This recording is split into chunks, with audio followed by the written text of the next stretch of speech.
तो वेलकम दोस्तों, welcome to my channel keep learning. एक बार फिर से आपका स्वागत करता हूं आपके अपने चैनल कीप लर्निंग पे। आई होप कि मेरे सारे दोस्त अच्छे होंगे, खुश होंगे, मस्त होंगे। तो दोस्तों, हमारा अब तक 10th तक के टॉपिक में प्रेजेंट टेंस पूरा कंप्लीट हो चुका था, पास्ट टेंस पूरा कंप्लीट हो चुका था। आज हम बात करेंगे भविष्य की। आज हम भविष्य में चलते हैं, ठीक है, यानी कि फ्यूचर टेंस में चलते हैं आज। तो सबसे पहले हम हेडिंग डालते हैं फ्यूचर टेंस का।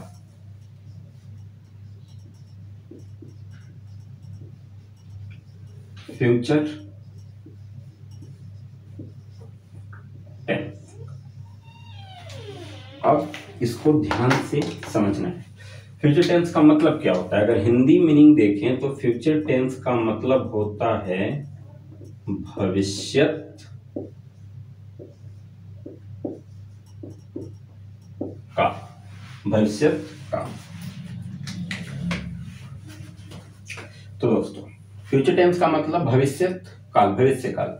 भविष्य से क्या पता चल रहा है कि वो काम आगे होने वाला है, ना तो काम अभी हुआ है, ना वो काम अभी हम कर रहे हैं। वो काम हम करने वाले हैं, चाहे हम कल करें, परसों करें, 4 साल बाद करें, कभी भी करें, बट भविष्य में करने वाले हैं, ठीक है। तो उसी की बात, उसी को हम कहते हैं फ्यूचर, यानी कि भविष्य काल, भविष्य काल, फ्यूचर टेंस, ठीक है। तो अब हम बारी बारी से इनके टॉपिक की ओर चलते हैं, ठीक है। बस फ्यूचर टेंस से इतना ही समझ लो कि अब हम भविष्य की बात करेंगे। जैसे कि हमने प्रेजेंट टेंस में 4 काइंड्स किया, पास्ट टेंस में 4 काइंड्स किया, वैसे ही हम फ्यूचर टेंस में भी 4 काइंड्स करेंगे, ठीक है। फ्यूचर इंडेफिनिट टेंस, जिसको हम सिंपल फ्यूचर भी बोलते हैं, फिर फ्यूचर कॉन्टिन्यूअस टेंस, फिर फ्यूचर परफेक्ट टेंस, और फिर फ्यूचर परफेक्ट कॉन्टिन्यूअस टेंस, ठीक है। तो चलिए, आज हम सबसे पहले बात करते हैं फ्यूचर इंडेफिनिट टेंस की। फ्यूचर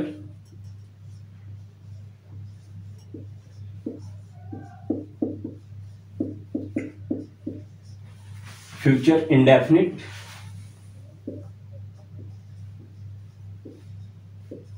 टेंस की, ठीक है।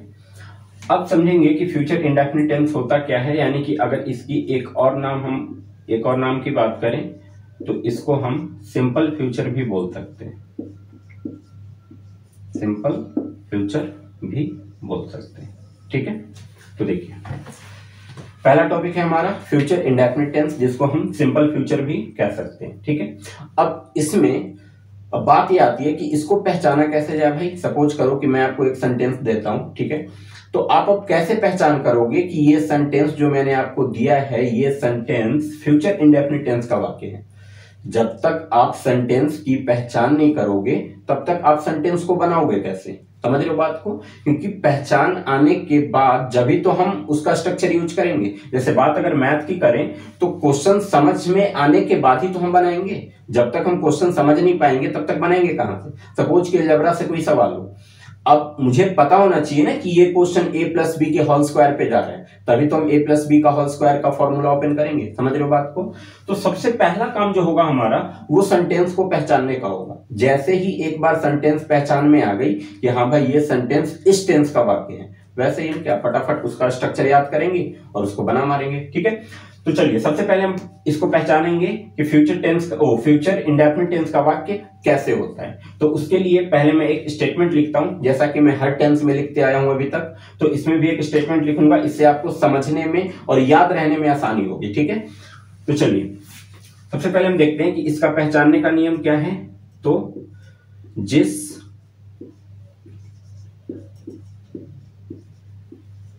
हिंदी वाक्य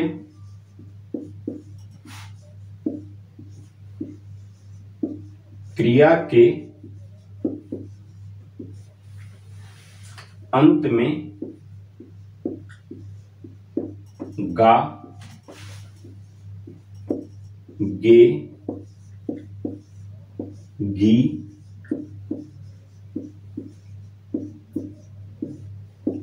इत्यादि रहे, ठीक है। चलिए, एक बार ध्यान से देखिए क्या कह रहा हूं मैं, कि जिस हिंदी वाक्य क्रिया के अंत में गा, गे, गी इत्यादि रहे, वो सेंटेंस फ्यूचर इंडेफिनिट टेंस का वाक्य कहलाएगा, ठीक है। तो दोस्तों, इसके बाद हम ये देख रहे हैं कि गा, गे, गी मतलब कि सेंटेंस किस रूप में आएगा, ठीक है। तो चलो मैं बोलता हूं कि मैं पटना जाऊंगा, सपोज मैं दिल्ली जाऊंगा या मैं मुंबई जाऊंगा, ठीक है। लास्ट में क्या आ रहा है, गा। और जो मेरा बोलने का सेंस है, जो मेरा बोलने का उच्चारण है, वो सेंस से ये भी पता चल रहा है कि मैं जाऊंगा, यानी कि भविष्य में जाऊंगा, अभी नहीं जा रहा हूं मैं, ठीक है। मैंने क्या बोला कि मैं दिल्ली जाऊंगा, ठीक है। लास्ट में क्या आ रहा है, गा। तो इससे ये पता चल गया कि ये फ्यूचर इंडेफिनिट टेंस का वाक्य है, ठीक है। अब मैं दिल्ली जाऊंगा, जाऊंगा मतलब जाने की बात कर रहा हूं, अभी गया नहीं, यानी कि फ्यूचर की बात हो रही है। तो इससे ये पता चल गया कि ये फ्यूचर टेंस का वाक्य है। और फ्यूचर टेंस में जैसे ही लास्ट में गा आया तो उससे ये पता चल गया कि ये फ्यूचर पर ओ इंडेफिनिट टेंस का वाक्य है, ठीक है। तो देखिए, जिस हिंदी वाक्य क्रिया के अंत में गा, गे, गी इत्यादि रहे वो सेंटेंस फ्यूचर इंडेफिनिट टेंस का वाक्य कहलाता है। चलिए, ये तो समझ में आ गया। अब इसी के ऊपर हम एक एग्जांपल रखते हैं ज्यादा बेटर तरीके से समझने के लिए। चलिए हम एक एग्जांपल रखते हैं यहां पे कि राम कल विद्यालय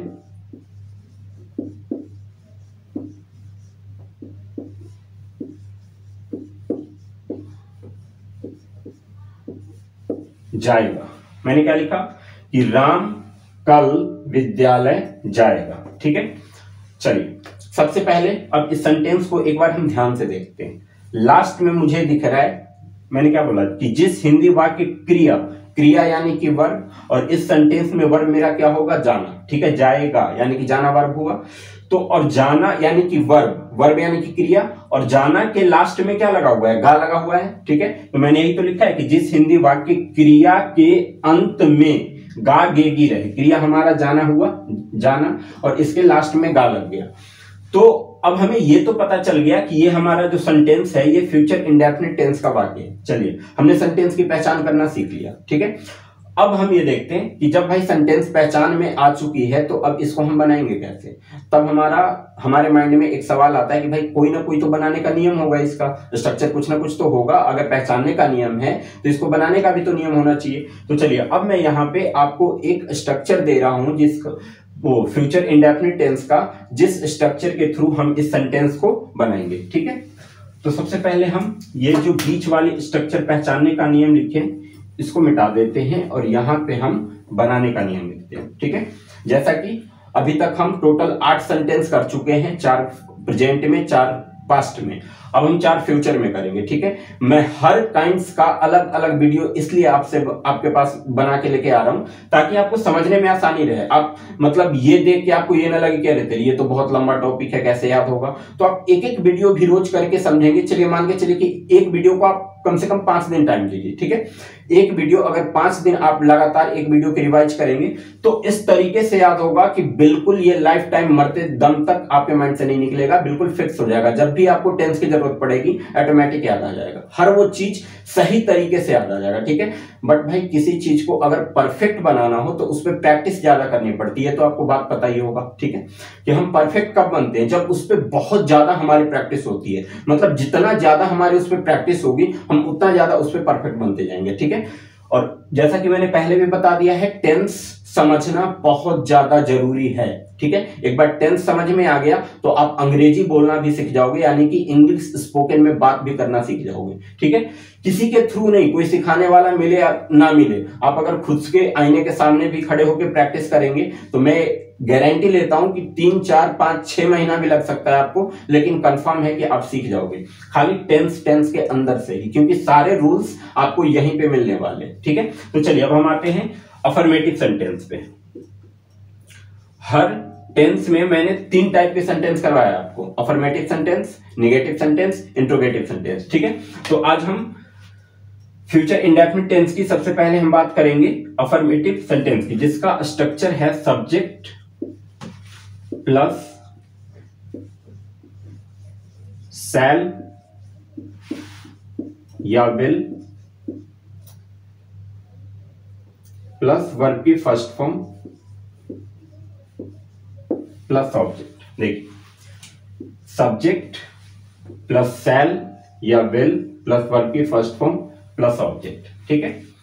अब यहां पे हेल्पिंग वर्ब के रूप में क्या यूज हो रहा है, जैसे कि प्रेजेंट में हमने अगर बात हम प्रेजेंट की करें तो प्रेजेंट इंडेफिनिट में हमने डू डच का यूज किया, प्रेजेंट कॉन्टिन्यूअस में इज एम आर का यूज किया, प्रेजेंट परफेक्ट में हैव हैज का यूज किया, प्रेजेंट परफेक्ट कॉन्टिन्यूअस टेंस में हैव बीन और हैज बीन का यूज किया। चलिए अब आते हैं पास्ट पे। पास्ट इंडेफिनिट की बात करें तो नेगेटिव इंट्रोगेटिव में हमने डिड का यूज किया, पास्ट अगर कॉन्टिन्यूअस की बात करें तो वाज वर का यूज किया, पास्ट परफेक्ट की बात करें तो हैड का यूज किया, पास्ट परफेक्ट कॉन्टिन्यूअस की बात करें तो हैड बीन का यूज किया। अब बात आती है फ्यूचर की, तो जैसे हर वो मेन वर्ब के 3 फॉर्म होते हैं वैसे भी हेल्पिंग वर्ब के भी 3 फॉर्म होते हैं, ठीक है। तो सब्जेक्ट हो गया, अब शैल विल। अब फ्यूचर में जैसे फ्यूचर के हर काइंड्स में जब चलेंगे, अभी हम बात फ्यूचर इंडेफिनिट की कर रहे हैं तो फ्यूचर इंडेफिनिट में अभी हम खाली शैल विल का यूज किए हैं, ठीक है। फिर फ्यूचर कॉन्टिन्यूअस में जाएंगे तो शैल विल तो यूज होगा ही होगा, साथ में इसके साथ कुछ और ऐड हो जाएगा। परफेक्ट में जाएंगे तो शैल विल होना ही है, साथ में कुछ और यूज हो जाएगा। परफेक्ट कॉन्टिन्यूअस में जाएंगे तो वहां भी शैल विल रहेगा, साथ में कुछ और हो जाएगा। मतलब कि शैल विल का साथ अब पूरे फ्यूचर टेंस में रहना ही रहना है, ठीक है। तो चलिए अब हम पहले ये समझ लेते हैं कि कहां पे हम शैल का यूज करेंगे और कहां पे हम विल का यूज करेंगे, ये समझना बहुत जरूरी है। अगर ये स्टार्टिंग में ही हम अच्छी तरीके से समझ लेंगे, बाकी के जो 3 सेंटेंस आने वाले हैं वो ऑटोमेटिक समझ में आ जाएगा, ठीक है।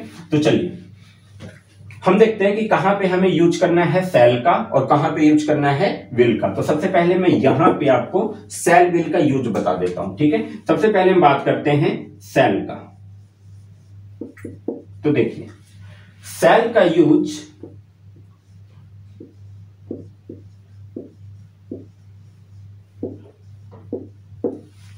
प्लूरल नंबर के बाद किया जाता है, ठीक है। एक मिनट, मैंने जब टेंस बिल्कुल स्टार्टिंग किया था, ठीक है, टेंस जब बिल्कुल स्टार्टिंग किया था तो पहली वीडियो में ही मैंने आपको एक टेबल समझाया था, ठीक। वो टेबल बहुत इंपॉर्टेंट है पूरे टेंस के लिए, वो टेबल बहुत ज्यादा इंपॉर्टेंट है। तो अगर कोई न्यू वॉच कर रहे होंगे वीडियो को, न्यू आए होंगे, तो उनसे मैं रिक्वेस्ट करूंगा कि पहले वो जाके पहली वीडियो टेंस की जो हमारी पहली इंट्रोडक्शन वाली वीडियो थी उसमें मैंने इस टेबल का जिक्र किया है जिसमें हर वो चीज है, सिंगुलर सब्जेक्ट कौन सा होगा, प्लूरल सब्जेक्ट कौन सा होगा, उन सबको मैं क्लियर तरीके से समझाया हूं, ठीक है। तो भाई प्लीज आप पहला वीडियो आप देख लेना, टेंस के इंट्रोडक्शन वाली वीडियो देख लेना, वहां से वो टेबल समझ के और इसके बाद ये चीजें फटाफट समझ में आ जाएगी कि प्लूरल सब्जेक्ट कौन सा होगा, प्लूरल नंबर कौन सा होगा और सिंगुलर नंबर कौन सा होगा, ठीक है। तो देखिए अगर हम बात शैल की करें तो हमें ये तो पता चल गया कि शैल जो है वो प्लूरल सब्जेक्ट के पहले किया जाता है। अब हम बात करते हैं कि प्लूरल सब्जेक्ट होगा कौन कौन सा। तो देखिए अगर हम फर्स्ट पर्सन की बात करें तो हर पर्सन में 2 फॉर्म होता है, 2 नंबर होते हैं, एक सिंगुलर नंबर और एक प्लूरल नंबर। तो अगर हम फर्स्ट पर्सन की बात करें तो फर्स्ट पर्सन के सिंगुलर नंबर में आई आता है और आई का प्लूरल भी हो जाता है। उसी तरीके से अगर सेकंड पर्सन की बात करें तो सेकंड पर्सन के सिंगुलर नंबर में यू होता है और उसका प्लूरल नंबर भी यू ही हो जाता है, ठीक है। अब थर्ड पर्सन में आते हैं, थर्ड पर्सन के सिंगुलर नंबर की बात करें तो ही आता है, सी आता है, इट आता है और नेम यानी कि वो इंसान का नाम हो सकता है, जानवर का हो सकता है, किसी भी वस्तु का हो सकता है, हर वो चीज जिसका नाम दिया गया है वो सारे नाम हो सकते हैं, ठीक है। तो देखिए और थर्ड पर्सन का जो प्लूरल नंबर होता है वहां पे दे और नेम्स का यूज होता है। दे यानी कि दे मतलब होता है वे लोग, ठीक है, और नेम्स का मतलब कि पहले सिंगुलर में एक नाम की बात हो रही थी और प्लूरल में एक से ज्यादा नाम, जैसे अगर राम की बात करें तो वो सिंगुलर हुआ और राम और श्याम की बात करें तो ये प्लूरल हो गया, ठीक है। तो जो भी प्लूरल नंबर होंगे, प्लूरल सब्जेक्ट होंगे, उनके पहले शैल का यूज होगा, ठीक। लेकिन इसमें कंडीशन आता है कि आई तो हमारा सिंगुलर नंबर है बट आई के पहले शैल का यूज क्यों होता है। तो देखिए मैं आई का कंडीशन बता दूं कि आई बिल्कुल हट के चलता है, ठीक है। जैसे आई को परफेक्ट तरीके से एक एम दिया गया है वैसे ही आई मतलब हर जगह पे आई का सिस्टम उल्टा है, ठीक है। आई सिंगुलर नंबर है, जैसे है प्लूरल नंबर के साथ यूज होता है बट हैव का यूज हम आई के साथ करते हैं, लेकिन आई सिंगुलर नंबर है। तो उसी तरीके से आई के साथ शैल का यूज फिक्स है, ठीक है। ग्रामर के रूल से आई के साथ शैल का यूज किया जाता है बट हम अगर स्पोकन का यूज करते हैं तो हम अक्सर आई के साथ विल का यूज करते हैं, ठीक। तो अभी हम ग्रामेटिकली चल रहे हैं तो हमें आई के साथ शैल का यूज करना है, ठीक है। अब बात करते हैं विल का अगर शैल जो है प्लूरल नंबर के साथ यूज हो रहा है तो जाहिर सी बात है कि विल सिंगुलर नंबर के साथ यूज होगा, ठीक है। तो ये हो गया singular number, singular number subject कह सकते हो, ठीक है, दोनों जगह पे सब्जेक्ट। ये क्लियर हो गया कि सेल कहां पे यूज होगा और विल कहां पे यूज होगा। अब हम इस स्ट्रक्चर के अकॉर्डिंग इस सेंटेंस को बनाते हैं, फिर हम आगे बढ़ेंगे।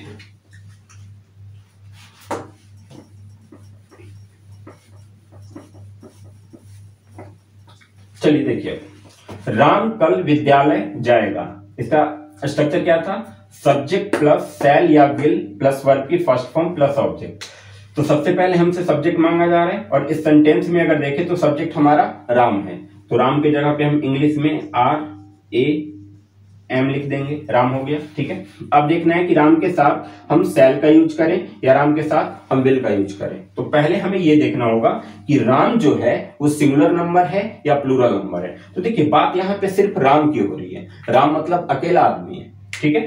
तो ऐसे कंडीशन में राम जो होगा वो सिंगुलर नंबर होगा और सिंगुलर नंबर के साथ हम किसका यूज अभी करना सीखें, विल का। तो राम के साथ किसका यूज करेंगे, विल का, राम विल हो गया। फिर वर्ब का फर्स्ट फॉर्म, तो देखिए अब इसमें वर्ब क्या है, जाना, जाएगा, यानी कि जाना वर्ब, वो वर्ब हुआ यानी क्रिया हुआ, और जाना को इंग्लिश में हम क्या बोलते हैं, गो। वर्ब का फर्स्ट फॉर्म यूज करना है इसलिए हमने गो लिखा, ठीक है। गो के बाद अक्सर टू का यूज किया जाता है और इसके बाद ऑब्जेक्ट हो गया हमारा विद्यालय यानी कि स्कूल, SCHOOL, ठीक है। तो राम कल विद्यालय जाएगा, Ram will go to school. I hope कि आपको अच्छे से सेंटेंस समझ में आ गया होगा, ठीक है। तो अब हम चलते हैं निगेटिव सेंटेंस पे। अफर्मेटिव हमारा क्लियर हो गया, हमने समझ लिया अफर्मेटिव को कैसे बनाना है। तो अब हम बात निगेटिव की करेंगे।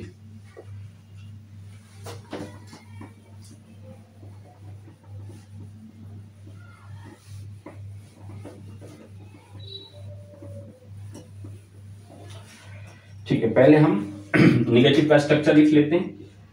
सेम चीज रहेगा, बस इसमें नॉट का यूज कर देना है, यानी कि पहले सब्जेक्ट, फिर cell,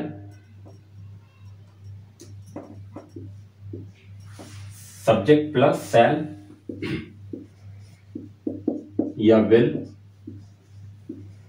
plus not plus verb की फर्स्ट फॉर्म प्लस ऑब्जेक्ट, ठीक है। सब्जेक्ट प्लस सेल या will plus not plus verb की फर्स्ट फॉर्म प्लस ऑब्जेक्ट। अगर मैं इस नॉट को यहां से हटा दूं तो बिल्कुल अफर्मेटिव की तरह ये स्ट्रक्चर दिख रहा है। तो अफर्मेटिव और निगेटिव में कोई खास अंतर नहीं होता है, बस एक नॉट का अंतर होता है, ठीक है। बट कहीं कहीं हर कंडीशन में ऐसा नहीं होता, जैसा कि आपने प्रेजेंट इंडेफिनिट पढ़ा होगा। प्रेजेंट इंडेफिनिट में निगेटिव जैसे यूज हुआ था तो वहां पे डू डच का यूज हो गया था, ठीक है।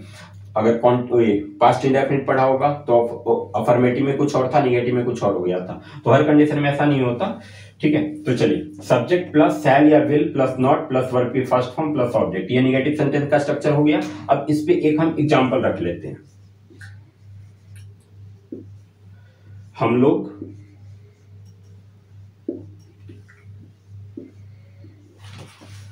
कल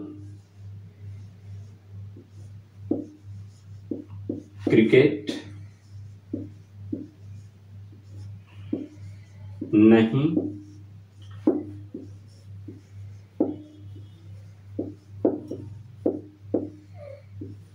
खेलेंगे। अगला सेंटेंस है, हम लोग कल क्रिकेट नहीं खेलेंगे।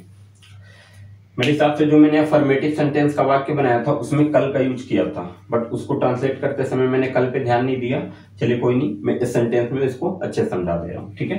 तो देखिए, सेंटेंस है हमारा, हम लोग कल क्रिकेट नहीं खेलेंगे। सबसे पहले तो हमारा काम, पहला काम क्या है, सेंटेंस को पहचानना कि किस टेंस में कौन सा वाक्य है, ठीक है।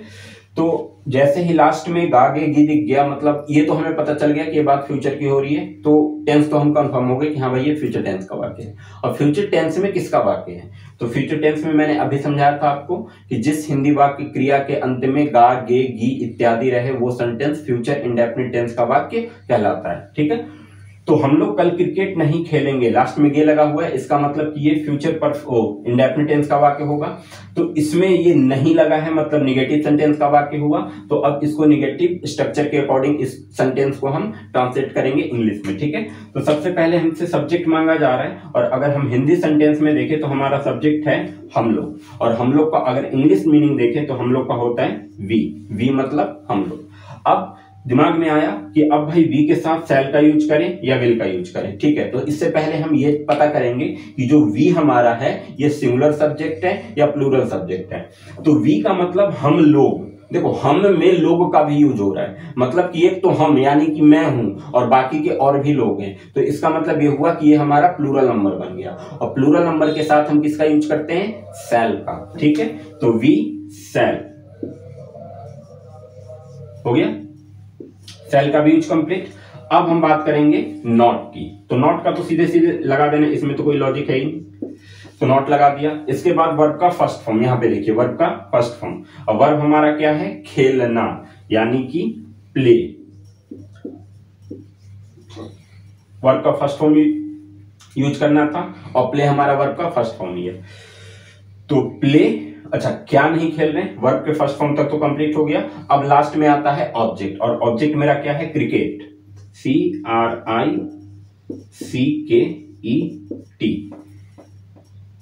ठीक है, we shall not play cricket. देखिए हम लोग नहीं खेलेंगे क्रिकेट, इतना तो हो गया।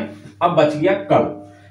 अब बात आती है कि कल, कल का मतलब क्या? कल दो टाइप का होता है, एक कल आने वाला होता है, एक कल बीता हुआ होता है। तो ये कौन सा कल है? हम लोग कल क्रिकेट नहीं खेलेंगे, मतलब हम आने वाले कल की बात कर रहे हैं। और बात अगर आने वाले कल की हो तो उसका इंग्लिश मीनिंग क्या होता है? Tomorrow, TMORROW।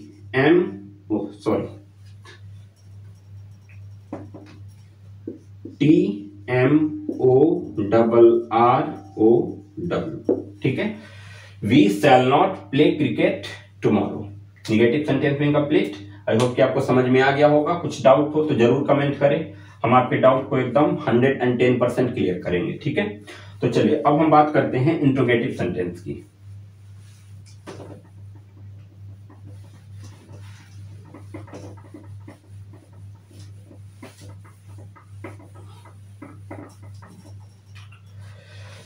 अब अगर बात की जाए इंट्रोगेटिव सेंटेंस की, तो इसका अगर शॉर्ट फॉर्म में हम लिखना चाहें तो हम लिखेंगे IS, I से इंटेरोगेटिव और S से सेंटेंस। चलिए हम इसके पहले स्ट्रक्चर को लिख लेते हैं। स्ट्रक्चर सेम वही कंडीशन रहेगा कि इंट्रोगेटिव दो टाइप के होते हैं, एक सिंपल इंट्रोगेटिव, एक विद WH फैमिली इंट्रोगेटिव। मतलब एक में WH का यूज किया जाता है, एक विदाउट WH आता है। ठीक है, तो हम WH को साथ में ही लेके एक ही बार स्ट्रक्चर लिख देंगे। WH फैमिली सबसे पहले आ जाता है इंट्रोगेटिव सेंटेंस के अंदर।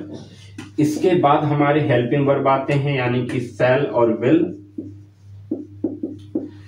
तब सब्जेक्ट की बारी आती है और इसके बाद वर्ब का फर्स्ट फॉर्म हो जाता है और फिर लास्ट में वही हमेशा की तरह ऑब्जेक्ट रह जाता है। ठीक है, तो ये था हमारा इंट्रोगेटिव सेंटेंस का स्ट्रक्चर। अब हम दो सेंटेंस लेते हैं, एक विदाउट WH और एक विद WH, यानी कि एक WH के बिना एक WH के साथ। ठीक है, फिर दोनों को एक एक करके बनाते हैं। तो चलिए पहले हम बिना WH का एक सेंटेंस रखते हैं। तो बिना WH का अगर सेंटेंस रहेगा तो क्या का यूज पहले किया जाएगा? ठीक है, क्या, क्या मैं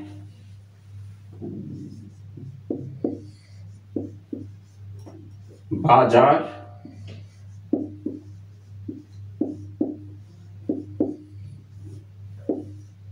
जाऊंगा। मैंने खुद से सेंटेंस पूछा एक कि क्या मैं बाजार जाऊंगा, तो मैंने बोला हाँ भाई जाऊंगा। ठीक है, तो मतलब ये जो सेंटेंस है मेरा, ये हाँ ना में जवाब वाला है। ठीक है, तो ऐसे कंडीशन में WH तो है नहीं यहाँ पे, तो WH को यहाँ से निकाल के बाहर रख दो फिलहाल के लिए। तो WH को अगर हम यहाँ से फिलहाल के लिए बाहर निकालते हैं तो इसके बाद हमारा स्ट्रक्चर स्टार्ट होता है शैल विल से। ठीक है, यानी कि सबसे पहले हमें हेल्पिंग वर्ब का यूज करना होगा और हेल्पिंग वर्ब का यूज सब्जेक्ट के अकॉर्डिंग किया जाता है। सब्जेक्ट में भी हम ये देखते हैं कि मेरा सब्जेक्ट सिंगुलर है या प्लूरल है, ये डिसाइड करने के बाद हम शैल या विल का यूज करते हैं। ठीक है, तो अगर बात हम सब्जेक्ट की करें तो सब्जेक्ट मेरा है मैं, यानी कि मैं खुद एक सब्जेक्ट हूं।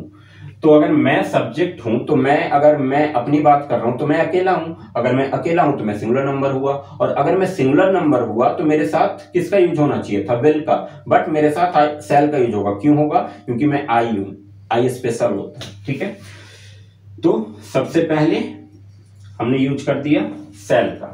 ठीक, क्योंकि आई था, आई के साथ सेल का यूज करते हैं, तो सेल का यूज पहले किया, इसके बाद लिखा मैंने आई, सेल, फिर सब्जेक्ट, फिर वर्ब की फर्स्ट फॉर्म। अब हम ढूंढेंगे हमारा वर्ब क्या है, तो फिर से वापस जाना, वही पुराना वाला वर्ब आ गया।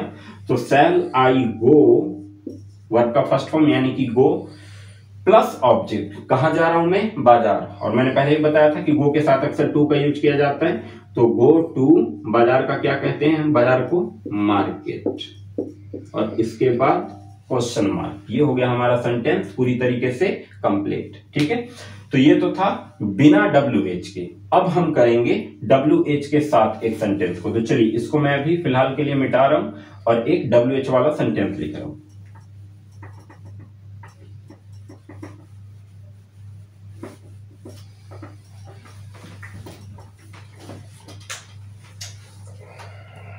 सूर्य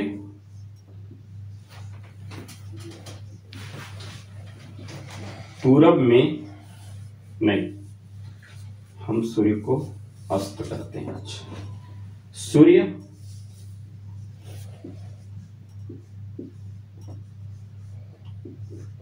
पश्चिम में कब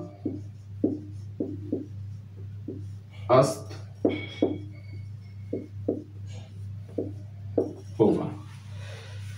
सेंटेंस है हमारा कि सूर्य पश्चिम में कब अस्त होगा। ठीक है, एक बार ध्यान से देखिए सेंटेंस को, और इसमें देखिए कि क्या इसमें कहीं पर WH का यूज किया हूं मैं, ध्यान से देखिए, मिल जाएगा सर। तो हाँ, यहाँ पे दिख रहा है मुझे कब, कब यानी कि व्हेन, और व्हेन WH का एक मेंबर है। ठीक है, तो अब हम चलेंगे विद WH यानी कि WH के साथ। तो सबसे पहले WH फैमिली का यूज किया जाएगा। अब इसका मेंबर कौन सा है, कब, कब को इंग्लिश में क्या कहते हैं, व्हेन। तो सबसे पहले हम यूज करेंगे व्हेन का, व्हेन। ठीक है, व्हेन यूज हो गया। अब WH के बाद क्या आया, सब्जेक्ट, ओ हेल्पिंग वर्ब, सेल या विल। सेल या विल से पहले हमें सब्जेक्ट को देखना होगा और फिर पहचानना होगा कि सब्जेक्ट मेरा सिंगुलर है कि प्लूरल है। तो सब्जेक्ट मेरा सूर्य है, सूरज। अब क्या पूरे ब्रह्मांड में कई सारे सूरज हैं या एक ही सूरज है, एक ही सूरज है। तो बात हम ऊपर वाले सूरज की कर रहे हैं, कोई नीचे कोई प्राणी वाले सूरज की तो बात हो नहीं रही है। तो सूर्य एक ही है, तो जब सूर्य एक है तो ये सिंगुलर नंबर हुआ, और सिंगुलर नंबर के साथ हम किसका यूज करते हैं, विल का। तो व्हेन विल, सन के साथ द का यूज किया जाता है। ठीक है, व्हेन विल द सन अस्त, अस्त को इंग्लिश में क्या कहेंगे, सेट, SET, सेट मतलब होता है अस्त होना। तो when will the sun set in the west, इसके बाद क्वेश्चन मार्क। तो दोस्तों ये आ गया समझ में कि सूर्य पश्चिम में कब अस्त होगा, तो when will the sun set in the west. ठीक है, ये हमारा इंट्रोगेटिव सेंटेंस का लास्ट वो था, सेंटेंस था। हमने आज फ्यूचर टेंस की पहचान कर ली कि फ्यूचर टेंस की पहचान कैसे होगी। फ्यूचर टेंस में हमने आज फ्यूचर इंडेफिनिट टेंस को पूरी तरीके से कंप्लीट कर लिया, जिसमें affirmative sentence, negative sentence, interrogative sentence, इन तीनों के वाक्य आपके कंप्लीट हो गए, सेंटेंस कंप्लीट हो गए। तो अब आज हम इस वीडियो को यहीं पे खत्म करते हैं और मिलते हैं नेक्स्ट वीडियो में फ्यूचर कॉन्टिन्यूअस टेंस के साथ, जिसको हम एक और नाम से जानते हैं, फ्यूचर इम्परफेक्ट टेंस। ठीक है, तो अब नेक्स्ट वीडियो में फ्यूचर कॉन्टिन्यूअस के साथ अच्छे से आपको एक्सप्लेन करके समझाऊंगा कि फ्यूचर कॉन्टिन्यूअस टेंस क्या होता है, उसको कैसे पहचानते हैं, उसको कैसे बनाते हैं। फिलहाल हम आज की वीडियो को यहीं पे खत्म करते हैं, समाप्त करते हैं, और आपसे उम्मीद करते हैं कि आपको ये वीडियो पसंद आई होगी, हर चीज, हर स्टेप अच्छे से समझ पाए होंगे। इसके बावजूद भी अगर आपको कुछ डाउट हो या कुछ कोई ऐसी कड़ी जो अच्छे से समझ में नहीं आया हो, तो प्लीज आप कमेंट जरूर करें। हम नेक्स्ट वीडियो में आपके डाउट को पूरी तरीके से हम क्लियर करेंगे। ठीक है, तो मिलते हैं नेक्स्ट वीडियो में, तब तक के लिए नमस्कार।